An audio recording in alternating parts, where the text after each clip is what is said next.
Good morning, what's happening? Here's another jointing video.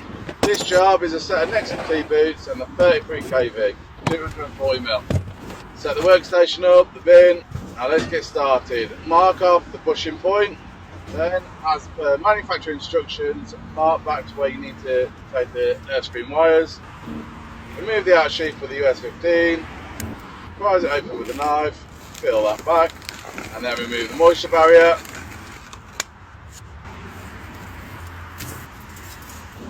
Now you'll see, I'm going to pull the air screen wires back, but not fully. You mark it against the bushing, and then cut the cable down.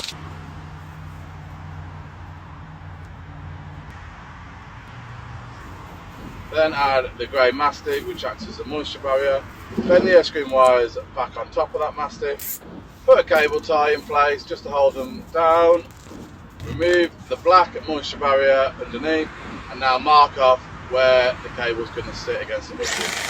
Cut this with a reciprocating saw. This is a perfect square cut. Now remove the semicon layer with the USO2, tie it off and fire away.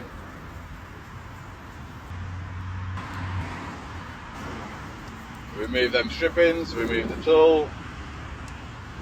Now remove the primary insulation, and here I'm using the L-rock. Remove this down to the depth of the lug.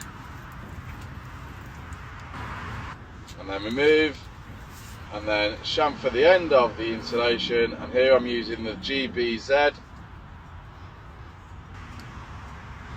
and then with a knife remove the thin insulation around the core.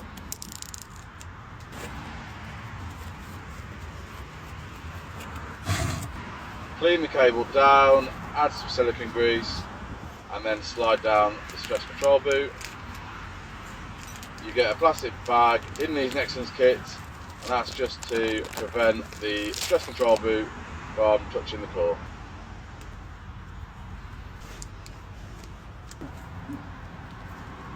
Push that stress control boot over the air screen wires and then take a measurement just to make sure. Now install the lugs, shear them off.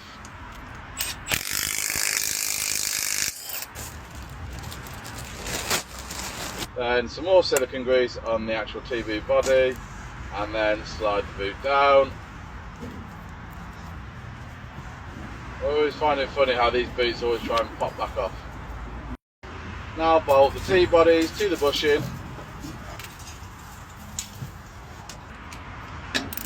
and talk to manufacturer's instructions. Then dress the earth in, and this is your finished product.